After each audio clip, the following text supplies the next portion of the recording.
धन्यवाद Anil ji.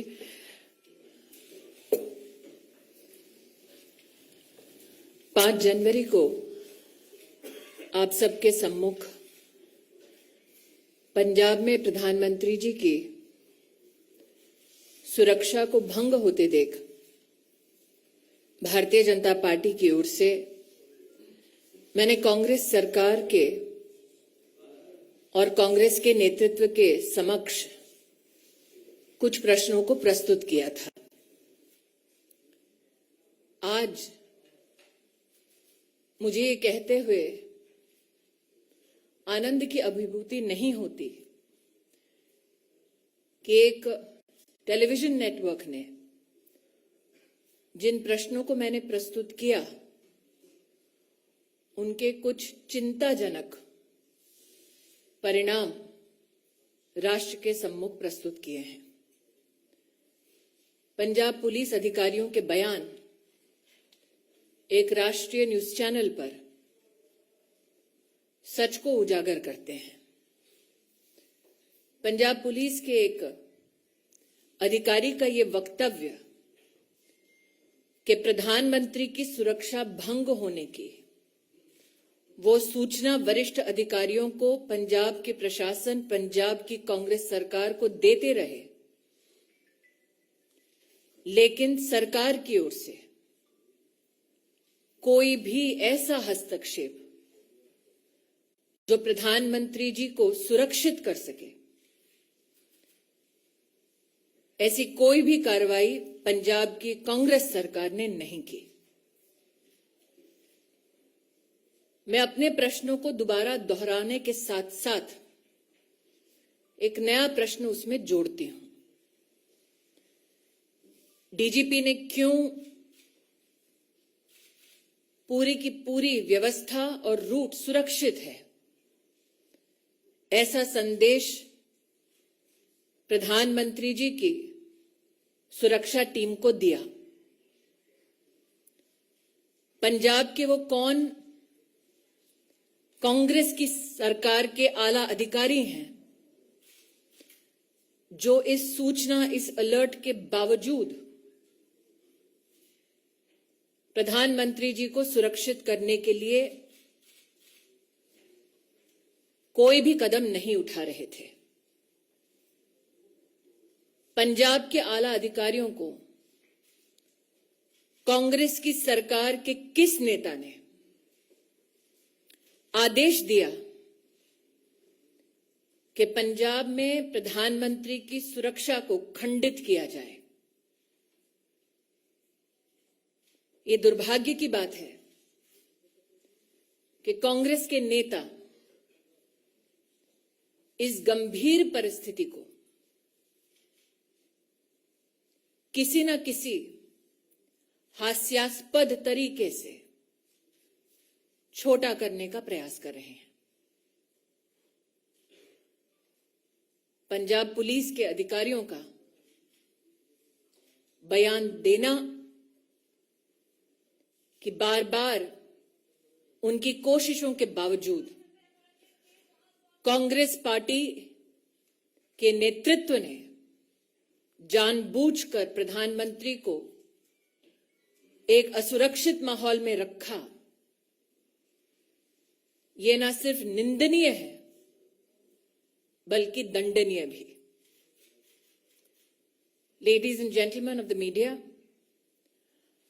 on the 5th of January, on behalf of the Bharatiya Janata Party, we came to you with our outrage with regards to the breach of the Honorable Prime Minister's security in the state of Punjab. The questions I posed before you to the Congress High Command and the Congress leadership were this: why did the DGP police in Punjab give an all clear in terms of the safety of the route that was to be undertaken by the Honorable Prime Minister? This question was met with an expose by a national news channel. What is extremely disconcerting is that Punjab police officials in this news report have highlighted how they continuously engaged with the Congress government and administration in Punjab to bring to light the threat to the security of the Honorable Prime Minister and his route. The question that begets this expose is who in the Punjab Congress-led government continued to deliberately ignore these threats to the Prime Minister's security. Today, I am joined by Shri Anil Baluni to reiterate those very questions to the Congress High Command. Why were security measures which are protocoled for the Honorable Prime Minister deliberately breached due to the active connivance of the Congress-led government in Punjab? Who sought to benefit in the Congress party from the breach of the Prime Minister's security? Ravindra जी, जब मैं आपके सम्मुख प्रस्तुत हुई थी 5 जनवरी को, तब कांग्रेस के नेतृत्व में प्रधानमंत्री की असुरक्षा को लेकर, सिक्योरिटी ब्रीच को लेकर जश्न का माहौल था। तत्पश्चात जब देश भर ने अपने आक्रोश को प्रस्तुत किया, तो गांधी परिवार की राजनीतिक आत्मा जागी। आज जो आपने श्रीमती वाड्रा के संदर्भ में मुझसे प्रश्न किया है,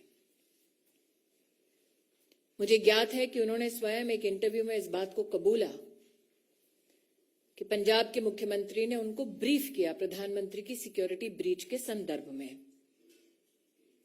प्रश्न ये उठता है कि एक नागरिक की क्या सिक्योरिटी क्लियरेंस है कि उनको एक चीफ मिनिस्टर प्रधानमंत्री जी के सुरक्षा प्रोटोकॉल और ब्रीच के संदर्भ में जो डिटेल्स मात्र सुरक्षा एजेंसीज या इन्वेस्टिगेटिव एजेंसीज तक सीमित होनी चाहिए, उसके संदर्भ में ब्रीफिंग क्यों एक प्राइवेट सिटीजन को हुआ? क्यों वो प्राइवेट सिटीजन जो गांधी परिवार का हिस्सा है, एक इंटरेस्टेड पार्टी है? मैं इतना ही कहूंगी कि मैं माननीय सुप्रीम कोर्ट पर टिप्पणी करना उचित नहीं समझती। जिस पैनल का उन्होंने गठन किया है, उसके माध्यम से जब फैक्ट्स प्रस्तुत होंगे, मेरी पार्टी की ओर से अगर निर्देश होगा तब उस पर टिप्पणी करना तो मैं निश्चित रूप से करूंगी। लेकिन जो मैंने रविंद्र जी को कहा, मैं स्तब्ध हूं कि वो अब तक किसी पत्रकार ने पूछा नहीं कि एक साधारण व्यक्ति, उसके पास क्या सिक्योरिटी क्लियरेंस थी और वो क्यों इंटरेस्टेड पार्टी है कि प्रधानमंत्री की सुरक्षा किस प्रकार से भंग हुई, सुरक्षा के प्रधानमंत्री के क्या प्रोटोकॉल हैं, उसके बारे में जानकारी उनको क्यों दी गई? जी, मैंने हिमांशु जी जब अपना वक्तव्य 5 जनवरी को दिया तब कहा planted political instruments. This is post the withdrawal of the farmers bill. So I again reiterate who benefited in the Congress party from breaching the Prime Minister's security and putting the Prime Minister at harm.